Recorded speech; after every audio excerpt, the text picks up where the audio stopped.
तो जितने भी कक्षा 12 के छात्र हैं जो गणित पढ़ना चाहते हैं, तो आज की क्लास स्पेशल क्लास 12 के लिए है। तो आज हम चर्चा करने वाले हैं चैप्टर 3 की, यानी कि मैट्रिक्स की। तो आप व्यू पढ़ेंगे आज हम। चलिए, तो आप व्यू क्या होता है सबसे पहले समझ लेते हैं। आप व्यू का मतलब होता है मैट्रिक्स, यानी इसे इंग्लिश में मैट्रिक्स बोलते हैं। जैसे ये कोई भी नंबर है, जैसे ये लिखा है ना, ये आप व्यू होता है। ठीक है, ये मतलब एक पहचान है कि आप व्यू ऐसी होता है। मतलब इसमें ये जो होता है ना, ये इन्हें हम बोलते हैं पंक्ति। इसे इंग्लिश में रो बोलते हैं, तो हम इसे आर से डिफाइन करेंगे। और ये जो ऐसे में होता है ना, ये खड़े में, इन्हें बोलते हैं हम स्तंभ यानी कि कॉलम। तो इन्हें हम सी से डिफाइन करेंगे। ठीक है, तो इसका मतलब क्या हुआ? मतलब ये हुआ जैसे आव्यूह में इन्हें बोलते हैं हम अवयव। क्या बोलते हैं इन्हें? अवयव। जैसे A one one, one two one three, ये वन वन का मतलब है जैसे ए वन मतलब ये पहली रो है और पहला कॉलम, पहली रो दूसरा कॉलम, पहली रो तीसरा कॉलम, पहली रो और ये लास्ट वाला है एन वाला कॉलम। तो इस तरह से हमने एक अवयव बना लिया है। ये कुछ उसके उदाहरण है। इसमें याद रखने लायक जो चीज है वो ये है कि इसकी कोटि क्या होती है। आव्यूह की कोटि का मतलब होता है कि उसमें टोटल अवयव कितने हैं। जैसे यहाँ पे देखा जाए तो 1 2 3 4 5 6, तो इसका मतलब अपन 2 गुणा 3 करेंगे तो 2 कितना आएगा 6। यानी आव्यूह की कोटि असल में कितनी है? 2/3। ठीक है, तो ये आव्यूह की कोटि का मतलब होता है कि उसका आकार कैसा है। मतलब 2/3 का मतलब हुआ कि जो 2 है ना यहाँ पे, जैसे यहाँ पे 2 है तो इसका मतलब ये रो है, रो को दर्शाएगा ये। और ये जो 2 है ये कॉलम को दर्शाता है। मतलब ये है कि 2/3 का मतलब है कि 2 उसमें रो है, यानी कि 2 पंक्तियां हैं, जैसे एक पंक्ति और दूसरी पंक्ति। और 3 का मतलब वो कॉलम दिखाएगा, तो 3 कॉलम है, 1 2 और 3। ठीक है, यहाँ पे ये 2 कॉलम है और 2 पंक्तियां हैं, तो यानी जो आव्यूह हो जाएगा वो 2/2 का हो जाएगा। ठीक है, और अवयव कैसे निकालते हैं? इनका पूरा गुणा करके, यानी कोटि जो होती है ना उसका गुणा करेंगे। जैसे 2 गुणा 3 2 3 6, तो टोटल अवयव आ जाएंगे 1 2 3 4 5 6। यहाँ पे 1 2 3 4, तो 2 दूनी 4 जाएगा। तो ऐसे हम इनके कोटि और अवयव निकालते हैं। बाकी चीजें याद रखने लायक नहीं है। अब हम समझेंगे कि आव्यूह के प्रकार कितने होते हैं। ठीक है, तो जैसे आप देख पा रहे हैं, पहला लिखा है पंक्ति आव्यूह, उसके बाद स्तंभ आव्यूह, शून्य आव्यूह। ये कुछ आव्यूहों के प्रकार दिए, मतलब मैट्रिक्स के कुछ टाइप है कि कैसे कैसे मैट्रिक्स होते हैं। चलिए आगे हम एक एक से चर्चा कर लेते हैं। तो जैसे इसमें पहला लिखा हुआ है पंक्ति मैट्रिक्स या पंक्ति आव्यूह किसे कहते हैं? तो जब किसी मैट्रिक्स में केवल एक ही पंक्ति होती है तो उसे पंक्ति मैट्रिक्स कहते हैं। जैसे इसमें लिखा हुआ है, उदाहरण के तौर पर हम पढ़ सकते हैं a बराबर 4 5 6, इसमें एक ही लाइन है, मतलब एक ही पंक्ति है, तो इसे हम बोलेंगे पंक्ति आव्यूह। ऐसी सेकंड है स्तंभ मैट्रिक्स। तो स्तंभ या कॉलम मैट्रिक्स या स्तंभ आव्यूह क्या होता है? तो जिसमें एक ही स्तंभ हो, यानी एक ही कॉलम हो। ठीक है, अगला है जैसे शून्य मैट्रिक्स। तो शून्य मैट्रिक्स का मतलब होता है ऐसा आव्यूह जिसके सभी अवयव जीरो होते हैं। ठीक है, यानी पूरे अवयव अगर जीरो है तो उसे हम बोलेंगे शून्य आव्यूह। अगला है आयताकार आव्यूह। तो आयताकार आव्यूह का मतलब होता है ऐसा आव्यूह जिसकी रचना एक आयत के समान होती है, या यूं कहूं कि जब m और n बराबर ना हो, यानी कि स्तंभ और जो पंक्ति यानी कि रो और कॉलम की जो संख्या है वो अगर बराबर नहीं है तो जाहिर सी बात है वो आयताकार बन जाएगा। ठीक है, जैसे कि आप उदाहरण में देख पा रहे हैं। वर्गाकार आव्यूह वो होता है जहां पे m और n बराबर हो, यानी कि जो उसकी कोटि है वो बराबर होती है, यानी जितने कॉलम है उतनी ही पंक्तियां होती है, तो उसे बोलते हैं हम वर्गाकार आव्यूह। फिर विकर्ण आव्यूह क्या होता है? तो ऐसा आव्यूह जिसमें, जैसे आपने विकर्ण तो पढ़ रखे होंगे, जैसे चतुर्भुज होता है तो उसमें विकर्ण मतलब होता है कोने वाला हिस्सा। ठीक है, तो कोने के जितने भी अवयव है उनके अलावा बाकी के अवयव जीरो होते हैं, उसे बोलते हैं विकर्ण आव्यूह। अगला है अदिश मैट्रिक्स क्या होता है? तो एक ऐसा विकर्ण आव्यूह है जिसके मुख्य विकर्ण पर, यानी जो बीच वाली लाइन है या बीच वाला जो विकर्ण है उसके जो अवयव वो पूरे सेम हो, जैसे कि 5 5 5 या फिर 6 6 6 या फिर 7 7 या जो भी है, यानी जितने भी विकर्ण वाले अवयव हैं वो जितने भी अवयव हैं वो पूरे समान होंगे, तो उसे बोलेंगे हम अदिश आव्यूह। तो अदिश आव्यूह और विकर्ण आव्यूह में कोई ज्यादा बड़ा डिफरेंस नहीं है, दोनों ही सेम है। तो अगर विकर्ण की संख्या सेम है तो हम बोलेंगे उसे अदिश आव्यूह है, और अगर सेम नहीं है तो हम बोल देंगे उसे विकर्ण आव्यूह है। फिर अगला है एकक या तत्समक आव्यूह क्या होता है? तो जब किसी विकर्ण के जो अवयव होते हैं वो अगर एक एक एक हो, यानी यूनिट डिजिट हो, सीधी सी बात, यूनिट डिजिट मतलब सिंगल एक, तो उसे बोलते हैं हम एकक या तत्समक आव्यूह। चलिए एक उदाहरण से समझ लेते हैं, जैसे सवाल कैसे आते हैं पेपर में। जैसे आपको सवाल दिखाई दे रहा होगा, एक उदाहरण वाला सवाल है कि आव्यूह ए बराबर, ये आव्यूह दिया हुआ है, इसके लिए हमें ज्ञात करना है आव्यूह की कोटि क्या है, अवयवों की संख्या कितनी है, और अवयव ये 13 ए 21 ए 33 ए 24 ये निकालना है। तो कैसे निकालते हैं? तो सबसे पहले उसने बोला आव्यूह की कोटि क्या है। तो कोटि का मतलब क्या होता है? अभी मैंने बताया था, कोटि मतलब होता है रॉ इनटू कॉलम, यानी कितनी पंक्तियां हैं और कितने उसमें कॉलम है। तो पंक्ति कैसे गिनते हैं? पहली लाइन, दूसरी लाइन, तीसरी लाइन। ठीक है, तो इसकी कोटि कितनी हो जाएगी? 3y। कॉलम कितना है? 1 2 3 4, तो 3y4। इसकी जो कोटि है वो 3y4 की है। क्लियर है? आव्यूह की कोटि कैसे निकालते हैं? रॉ इनटू कॉलम, यानी पंक्ति कितनी है, लाइन कितनी है, तो कितनी लाइन है? 1 2 3 लाइन। ठीक है, और कॉलम कितने, 1 2 3 4, ठीक है। तो 4 पिलर है यानी 4 कॉलम है, तो इसका मतलब अभी की कोटि कैसे निकालेंगे, 3/4 यानी R इंटू सी, तो 3 × 4 इसकी अभी की कोटि है। अब उसने बोला अवयवों की संख्या कितनी, अवयव मतलब इसमें टोटल कितनी संख्या है, तो वो इसी से निकल आता है, 3 चौको 12 यानी 12 उसके अवयव हो जाएंगे। कैसे, 1 2 3 4 5 6 7 8 9 10 11 12, क्लियर है। तो अवयव की संख्या कितनी होगी, 12। अब उसने पूछा है अवयव A13। अब यहाँ पे A13 का मतलब है कि पहली रो तीसरा कॉलम, तो पहली रो मतलब ये है, ठीक है। तीसरा कॉलम 1 2 तीसरा ये है, तो A13 असल में कितना है, 19। बात समझ में आ गई मैंने क्या बोला। A13 का मतलब है कि ये वन मतलब होता है पहली रो, जैसे यहाँ पे A21 निकालना है, तो A21 का मतलब क्या है, A21 का मतलब है दूसरी रो यानी दूसरी पंक्ति, तो पहली पंक्ति ये हो गई, दूसरी ये है, तो दूसरी पंक्ति में पहला कॉलम मतलब कितना है, 35। बात समझ में आ रही ना, दूसरी रो और पहला कॉलम कितना है, 35, तो A21 कितना हो जाएगा, 35। अब उसने बोला A33 कितना, तो A33 का मतलब होता है तीसरी पंक्ति और तीसरा कॉलम, तो तीसरी पंक्ति कौन सी, ये वाली, और तीसरा कॉलम यानी पहला दूसरा तीसरा कितना है, -5, तो ये हो जाएगा -5। ऐसे ही A24 कितना हो जाएगा, दूसरी पंक्ति में चौथा अक्षर, ऐसे समझ लिया करो, दूसरी लाइन में चौथा अक्षर, कितना है, 12। आप ऐसे भी कर सकते हैं, मैंने क्या बोला, जैसे यहाँ पे 2 का मतलब क्या होता है, 21 का मतलब है कि दूसरी लाइन में पहला अक्षर, तो दूसरी लाइन मतलब ये और पहला अक्षर मतलब ये, ठीक है। तो ऐसे इन सबको निकालना है, ऐसे भी कुछ भी पूछ सकता है, तो ऐसे सवाल आते हैं पेपर में। अब अगला सवाल देख लीजिए, ये उदाहरण 5 का सवाल है। यहाँ पे लिखा है यदि x प्लस वाई, मतलब ये आव्यूह दिया हुआ है कि x plus y 2 5 plus z x y बराबर 6 2 5 8 है, यानी ये दोनों बराबर है, तो एक्स वाई जेड के मान निकालो। अब यहाँ पे मैं एक चीज क्लियर कर दूं कि जब भी ये आव्यूह बराबर होते हैं तो उनके अवयव जो होते हैं वो बराबर होते हैं एक दूसरे को, ठीक है। जैसे बराबर लिखा है तो इसका मतलब x प्लस वाई और ये 6 बराबर रहेंगे, जैसे ये 2 और ये 2 बराबर है, ये एक्स वाई और ये 8 बराबर रहेंगे, और ये इसके बराबर रहेगा, क्लियर है। क्योंकि आव्यूह का कुछ बेसिक रूल होते हैं कि अगर आव्यूह बराबर लगा हुआ है तो इसका मतलब इसके जो अवयव हैं वो हमेशा बराबर रहेंगे, ठीक है। तो इसका मतलब क्या हुआ कि x प्लस वाई 6 के बराबर होगा, ठीक है, और 5 प्लस जेड 5 के बराबर होगा, और ये एक्स वाई 8 के बराबर होगा, और 2 चूंकि 2 के बराबर होगा उसे लिखने की जरूरत नहीं है, चूंकि हमें एक्स वाई जेड के मान तक जाना है, तो हम कैसे करेंगे। अब यहाँ पे ये समीकरण बन गए, मतलब जैसे समीकरण 1, ये 2 और ये 3। अब ये बेसिक समीकरण है जो अक्सर 9 10 में हम पढ़ते आए हैं, तो इन समीकरणों को सॉल्व करना है। कैसे करना है, आप किसी भी मेथड से कर सकते हैं, बस आपको एक्स वाई जेड का मान निकालना है। तो जैसे मैं यहाँ पे देख पा रहा हूँ कि एक्स प्लस वाई बराबर 6 है और एक्स वाई का गुणा 8 है, यानी हमने ये बेसिक पढ़ रखा है कक्षा 10 में कि दो संख्याओं यानी x प्लस वाई 6, इसका मतलब है कि एक्स वाई को जोड़ेंगे तो 6 आना चाहिए और एक्स वाई का गुणा करेंगे तो 8, यानी दो ऐसी संख्या कौन सी हैं जिन्हें जोड़ने पर 6 आ रहा है और गुणा करने पर 8 आ रहा है। तो हम इसे बेसिक सोच सकते हैं। कैसे सोच सकते हैं, अगर मैं इन दोनों को देखूं तो x प्लस वाई बराबर 6 और x इंटू वाई बराबर 8, यानी ऐसी दो संख्या कौन सी है जिन्हें जोड़ने पर 6 आएगा और गुणा करने पर 8 आएगा। तो मैं बोल सकता हूँ 4 और 2, क्योंकि 4 और 2 जोड़ेंगे तो 6 आएगा और 4 का 2 का गुणा करेंगे तो 8 आएगा। यानी यहां से एक चीज क्लियर हुई कि x का मान 4 है और y का मान कितना है, 2, ठीक है। अब x का मान आ गया, y का मान आ गया, अब काय का मान निकालना है, z का मान निकालना है। तो x यहां से हम निकाल सकते हैं। कैसे निकाल सकते हैं, अगर हम इसे सॉल्व करेंगे तो 5 प्लस जेड बराबर 5 लिखा है, जेड का मान यहां से निकालेंगे 5, ये 5 को उधर के लेकर माइनस के हो गए, जेड का मान आ जाएगा 5 में 5 का 0। तो इस तरह से हम तीनों मान निकाल चुके हैं, एक्स का मान 4 आ गया, वाई का मान 2 आ गया और जेड का मान 0 आ गया। तो बात यह है कि इन समीकरण को सॉल्व करना है, एक्स वाई जेड के मान निकालना है। कैसे निकालना है, कौन सी विधि से निकालना है, आप जिस विधि से चाहो उस विधि से निकाल सकते हैं, बस आपका आंसर मायने रखता है। अब ऐसे अगला सवाल लिखा हुआ है a माइनस बी, यानी ये चूंकि पूरा मैट्रिक्स है अभी है तो इसका मतलब इसके अवयव आपस में बराबर रहेंगे। तो इसका मतलब क्या हुआ, इसका मतलब ये हुआ कि a माइनस बी की वैल्यू -1 के बराबर रहेगी और ये 2a माइनस बी की वैल्यू 0 के बराबर रहेगी, ठीक है। मैं एक एक से लिखूंगा, ये मतलब ये a भी है और ये a भी है, मतलब इन दोनों को समीकरण को मैं एक साथ लिख रहा हूं। तो यहां से हमें काय का मान मिल जाएगा, यहाँ से हमें ए और बी का मान निकल जाएगा। तो यहाँ से हम ए बी का मान कैसे निकालेंगे, अब इन्हें सॉल्व करने की बहुत सारी विधियां मैं पहले बता चुका हूँ, जैसे कि विलोपन विधि है या प्रतिस्थापन विधि है, जिस विधि से चाहे आंसर निकाल सकते हैं। तो जैसे अगर मैं यहाँ पे अगर हम डायरेक्ट इसे विलोपन से सॉल्व करें तो क्या करेंगे, सबसे पहले इनका चिन्ह बदलेंगे, मतलब ये माइनस का हो गया, ये प्लस का हो गया और ये माइनस का हो गया।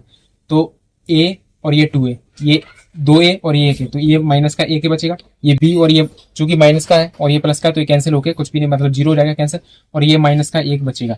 तो a का मान कितना आ जाएगा, 1, क्योंकि माइनस से माइनस कैंसिल हो जाएगा। ठीक है, तो ए का मान आ गया। अब ए का मान मैं यहाँ पे रखूंगा, तो ए माइनस बी बराबर, तो ए माइनस बी बराबर -1 में जैसे ए का मान रखा तो 1 माइनस के बी बराबर -1। तो यहाँ से बी का मान कितना आ जाएगा, ये -1 है और ये -1, तो माइनस के बी बराबर कितना, -2, यानी जो बी का मान है वो कितना आ जाएगा, 2 आ जाएगा। अब क्या करेंगे हम, ए का मान आ गया, बी का मान आ गया। अब हम ये वाला समीकरण देखेंगे तो 2a प्लस सी बराबर 5 के बराबर हो जाएगा। ठीक है, तो यहाँ से ए का मान ऑलरेडी हम निकाल चुके हैं, तो का मान हम यहाँ से उठा के रखेंगे कितना, 1। तो 2 गुणा 1 जैसे करेंगे तो 2 एकम 2 ही आएगा, प्लस के सी बराबर 5। तो सी का मान यहाँ से निकालेंगे तो 5 और ये 2 उधर जाके माइनस का हो जाएगा, मतलब 5 में से 2 गया 3, तो सी का मान आ जाएगा 3। क्लियर है। अब ए का मान आ गया, बी का आ गया, सी का आ गया, अब डी का और बचा है, तो ये तीसरा समीकरण उठाएंगे। तीसरा समीकरण 3c प्लस डी बराबर ये 13 के बराबर हो जाएगा। तो यहाँ से सी का मान हम निकाल चुके, तो सी का मान 3 है, 3 रखेंगे तो 3 गुणा 3 करेंगे, 3 3 9 आ जाएगा, प्लस डी बराबर 13। तो डी का मान निकालेंगे तो 13 और ये 9 उधर जाके माइनस के हो जाएंगे, तो 13 में से 9 कितने बचेंगे, 4। तो ए का मान कितना है, 1, बी का मान 2, सी का मान 3 और डी का मान 4, और यही हमें निकालना था।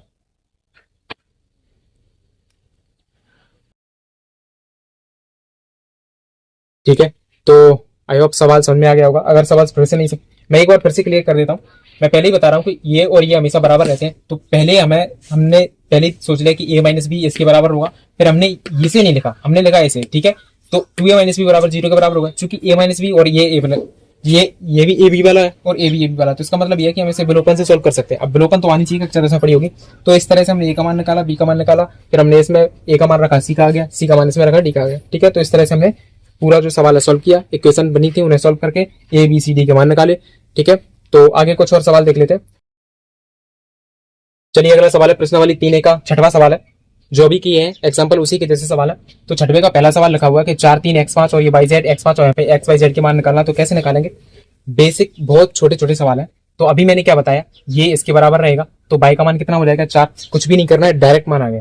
ठीक है, ये इसके बराबर रहेगा, तो x का मान सीधा सा कितना है, 1, खत्म।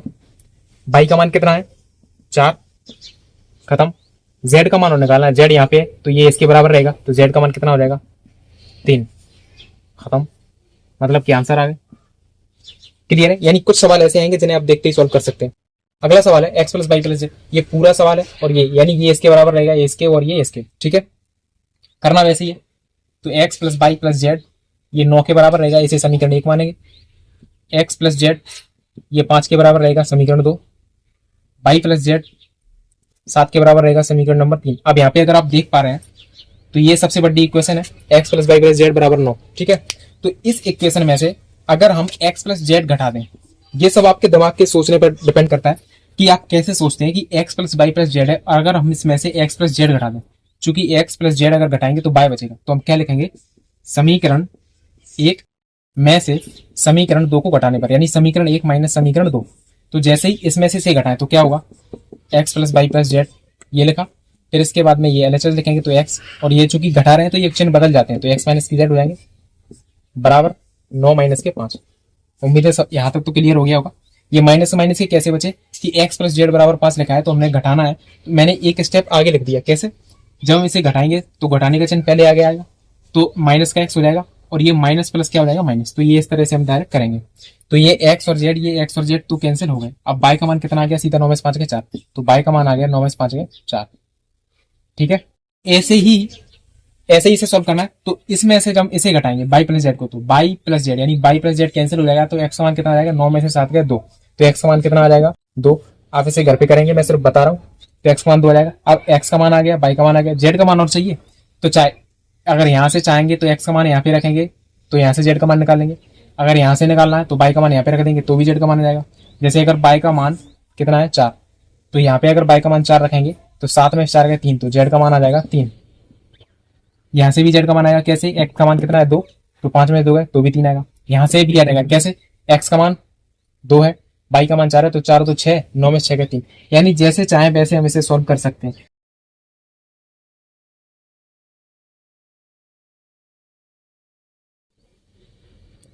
अगला सवाल है 7वां, 2a प्लस बी यानी ये इसके बराबर है, सीधा सा फिर से हमें ABCD का मान निकाला। ये जो हमने उदाहरण का सवाल किया था ये सेम टू सेम उसी के जैसा सवाल है जो हमने 4 समीकरण बनाए थे। तो क्या करेंगे हम, सबसे पहले 2a प्लस बी ये 4 के बराबर रहेगा, तो मैं यहाँ पे लिख रहा हूँ 2a प्लस बी बराबर कितना 4। फिर ये इसके बराबर रहेगा, तो a माइनस 2b बराबर माइनस के 3। ये समीकरण एक, समीकरण 2, बस इसे पहले सॉल्व कर लेना है। तो इसे जैसे सॉल्व करेंगे तो ए बी और ए बी, तो इसका मतलब ये हुआ कि इसे चाहे प्रतिस्थापन से सॉल्व करें चाहे विलोपन से। अब यदि प्रतिस्थापन और विलोपन विधि नहीं आती है तो इसका मतलब यह है कि आपको कक्षा 10 में ठीक से दोबारा से पढ़ना पड़ेगा। तो क्या करेंगे, विलोपन सॉल्व करेंगे। विलोपन का सीधा सा मतलब ये होता है कि सबसे पहले हमें या तो ये वाला या फिर ये वाला दोनों को बराबर करना पड़ता है। तो क्या करेंगे, जैसे यहाँ पे 2a है, यहाँ पे a है, यहाँ पे b है, यहाँ पे 2b है, यानी दोनों चर जो है वो अलग अलग है। तो अपन क्या करेंगे, सबसे पहले इन्हें बराबर करने के लिए, जैसे a को अगर मैं बराबर करूं तो यहाँ पे कितना का 2 का गुणा करना पड़ेगा। तो मैं इसमें 2 का गुणा कर दूंगा, चाहे इधर करें चाहे उधर करें, कोई फर्क नहीं पड़ता। चलिए मैं यहाँ पे कर दे रहा हूँ। तो इसका मतलब ये हुआ, यहाँ पे 2 है तो इसमें 2 का गुणा करेंगे, यहाँ पे 1 है मतलब यहाँ पे 1 का गुणा करेंगे। ठीक है, तो 1 का जैसे इसमें गुणा करेंगे तो ये तो ज्यों की तो रहेगा, मतलब ये ज्यों की तो चलेगा अपना 2a प्लस बी बराबर 4, और 2 का गुणा करेंगे इन सब में तो 2a, ये 2 दूनी 4b, और ये 2 3 6 हो जाएगा। अब क्या करते हैं, अब इनके चिन्ह अगर बराबर हैं, जैसे ये प्लस है ये भी प्लस है, तो इनके चिन्ह अलग अलग करने के लिए हम क्या करेंगे, इनके चिन्ह बदलेंगे। तो इस प्लस को माइनस करेंगे तो ये माइनस हो जाएगा, ये भी माइनस, यानी अब इसे बदलेंगे तो हर एक का चिन्ह बदलेगा। माइनस है तो इसका प्लस, ये प्लस था तो माइनस, माइनस है तो प्लस, माइनस है तो प्लस, और अगर प्लस होता तो माइनस हो जाता। अब इसे सॉल्व कर लेना है, ये 2a और ये 2 ये कैंसिल हो जाएंगे। अब ये प्लस का भी, ये प्लस के 4 भी, अब ये माइनस का नहीं रहा, ये प्लस का हो गया, 4 और कितना हो जाएगा 5 भी, और ये 4 और 6 कितना हो गया 10। तो b का मान चाहिए मैं, तो b का मान 5 दूनी 10, यानी b का मान आ गया 2। अब क्या करेंगे हम वापस, अब हम वो करेंगे जो कक्षा 10 में करते थे। क्या करेंगे, अब ये b का मान हम या तो इस समीकरण में या फिर इस समीकरण में रख देंगे। तो जैसे b का मान रखना है ना, तो मैं इसमें रख रहा हूं, या आप चाहे इसमें भी रख सकते हैं। तो जैसे 2a प्लस b बराबर कितना 4, तो 2a प्लस b का मान कितना है 2, 4, 2a, ये 2 उधर जाएगा माइनस का हो जाएगा, तो 4 में से 2 का कितना बचेगा 2, 4 में से 2 का 2 बचा। a का मान निकालना है, 2 से 2 कट जाएगा एक बार, तो a का मान आ गया और b का मान आ गया। अब हमें निकालना है c और d का मान। अब आगे समीकरण पर देख रहे हैं, ये इसके बराबर रहेगा, और 4c प्लस 3d ये 24 के बराबर रहेगा। अब चूंकि यहाँ पे cd यहाँ पे भी cd, तो अभी जो हमने यहाँ पे किया है वही हम यहाँ पे करने वाले हैं। क्या करेंगे, वही विलोपन से सॉल्व करेंगे। तो यहाँ पे 5 है तो 5 का गुणा करेंगे, यहाँ पे 4 है तो यहाँ पे 4 का गुणा करेंगे। ठीक है, तो आगे क्या बन जाएगा, ये 4 पंच 20, 20c, 4d, 11 चौको 44। अब 5 का इन सब में करेंगे तो 5 चौको 20c, 5 दिए 15d, और 24 पंचे 120। अब क्या करेंगे, चिन्ह बदलेंगे, क्यों, क्योंकि ये दोनों एक जैसे हैं। तो ये माइनस का, ये माइनस का, ये भी माइनस का, ये कैंसिल हो गया, ये माइनस का, ये माइनस का, 15 और 4 माइनस के 19d हो जाएंगे, और 44 और ये माइनस के 20। तो इसे सॉल्व करेंगे, मतलब 120 में से 44 घटाना है, तो कितने बचे, 10 में 4 गए 6, 12 में से 5 गए 7, 7 और 5 12, 76, वो भी माइनस के। तो इससे माइनस कैंसिल, 19 से भाग देना है 76 में, तो डी का मान आएगा। ठीक है, तो 19 चौको 76 होता है, 19 से 76 4 बार कटता है, तो डी का मान आ गया 4। अब क्या निकालना है, सी का मान और निकालना है। तो अब डी का मान इसमें रख देंगे चाहे इसमें रख देंगे, आंसर आ जाएगा। तो मैं पहले में रख रहा हूं, तो 5c माइनस डी का मान कितना है 4 बराबर 11। सॉल्व कर लेंगे इसे, तो 5c, ये माइनस के 4 उधर जाके प्लस के हो जाएंगे, तो 11 और 4 कितना हो जाएगा 15। सी का मान निकालना है, 5 से काटेंगे 15 को 3 बार, बस ये हमारे आंसर हो जाएंगे। ए का मान आ गया, डी का मान आ गया, सी का मान आ गया और डी का मान आ गया। ठीक है, नोट कर लीजिए, और अगर सवाल समझ में नहीं आया हो तो एक बार वीडियो को रिवर्स करके जरूर देख लेना। अगर फिर भी समझ में ना आए तो कमेंट कर देना, मैं अगली क्लास में उसे क्लियर कर दूंगा। चलिए, पहले सवालों में आगे बढ़ने से पहले ये कुछ सवाल जो आपको दिखाई दे रहे हैं ये आप मुझे होमवर्क में करके बताएंगे। सेम टू सेम ऐसे सवाल करने हैं जो अभी हमने किए हैं। चलिए, तो आज की क्लास में इतना ही। आज हमने पढ़ लिया है 3A यानी कि पार्ट 3 की प्रश्नावली 1 हमने खत्म कर दी है। तो उम्मीद है आपको सवाल समझ में आ गए होंगे। कुछ भी नहीं करना है, बेसिक से इक्वेशन सॉल्व करना है, यानी समीकरण सॉल्व करना है। अगर आपको विलोपन और प्रतिस्थापन समझ में ही नहीं आया है तो आप ये सवाल हो सकता है नहीं कर पाएंगे, क्योंकि दोनों में हमें देखा कि हमने प्रतिस्थापन या विलोपन से सॉल्व करने पड़ेंगे सवाल। अगर आपको ये प्रतिस्थापन और विलोपन समझ में नहीं आ रहे हैं तो आप कमेंट में कर सकते हैं, हो सकता है अगर होगा तो मैं विलोपन और प्रतिस्थापन की या फिर समीकरण सॉल्व कैसे करते हैं उसकी एक अलग से क्लास डाल दूंगा। तो मिलेंगे अपनी अगली क्लास में, तब तक के लिए पढ़ाई करते रहिए और जो मैंने होमवर्क में सवाल दिया उन्हें जरूर करना। Thank you.